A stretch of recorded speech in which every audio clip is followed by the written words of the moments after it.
中国官方确认霹雳15的射程超过200公里，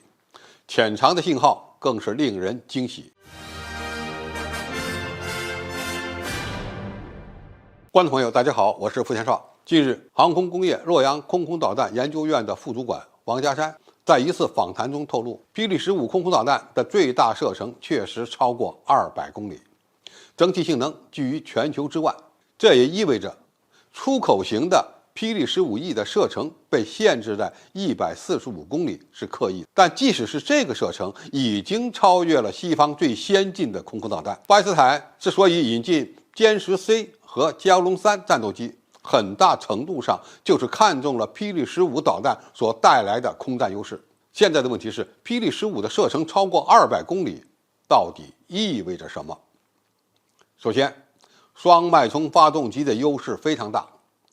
霹雳15在射程、飞行速度、抗干扰能力等各个方面都优于主要的对手 AIM-120D 和欧洲的流星空空导弹。中国的双脉冲发动机技术的成熟，也可以应用到其他导弹武器上。我们现在能够更好地理解红旗9、红旗16等中国防空导弹的射程为什么如此夸张了？夸张到什么程度呢？改进型射程翻番。第二，中国的空空导弹夺取制空权的战术优势非常大，决定战斗机超视距空战能力的两个关键因素，一是雷达，二是导弹的性能。中国不仅在战斗机的有源相段雷达领域处于领先的地位，在空空导弹的性能上也是居于前列，这将进一步扩大中国新一代作战飞机的战术优势。第三，霹雳15的射程越大，敌方战机的不可逃逸范围就越大，冲战战术的选择就更灵活，敌机被击落的概率将大幅度提升。一款空空导弹的有效射程越高，说明在空中作战时对敌方战机的锁定范围就越广，特别是在进入不可逃逸的范围内，在大概率上将会被击落。印度为什么非要引进阵风呢？就是因为看中了流星空空导弹的不可逃逸范围要远大于俄制的空空导弹。第四，先敌开火在很大程度上将决定空战的胜负。空空导弹的动力射程非常重要，一个主要的原因就是能够给己方飞行员先敌开火的机会，而先敌开火就算没有命中敌方的战斗机，也会导致敌机采取战术机动规避，这样他们在空战中就会陷入全面的被动。所以只要中国战机上的飞行员向敌机发射了霹雳15，就在很大概率上决定了能够赢得这场空战的胜利。第五，可以实现 A 射 B 导，联网作战能够让己方有条件以更小的损失，甚至是零损失赢得空战。霹雳15空空导弹上配备有双向数据链，超过200公里的射程，给了中国飞行员从容的选择 A 射 B 导的机会，就是由一架战斗机发射空空导弹后撤出，由僚机或者是预警机引导空空导弹继续打击目标，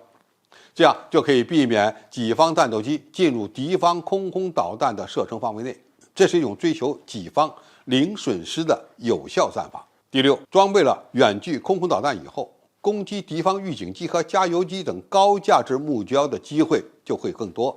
预警机是体系作战的核心，它在很大程度上会影响到空中作战的结果。只要歼20隐身战斗机携带霹雳15空空导弹，就有非常大的概率在对方预警机发现之前将其干掉，这样对方的空战体系就会因此而崩塌，中国战斗机赢得空战的概率也会大幅度的提升。第七，中国公开了霹雳15空空导弹的性能，而且还出口了霹雳15E，这意味着我们还有射程更远、工作模式更多的更先进的空空导弹。未来空空导弹的发展将呈现下述几个趋势：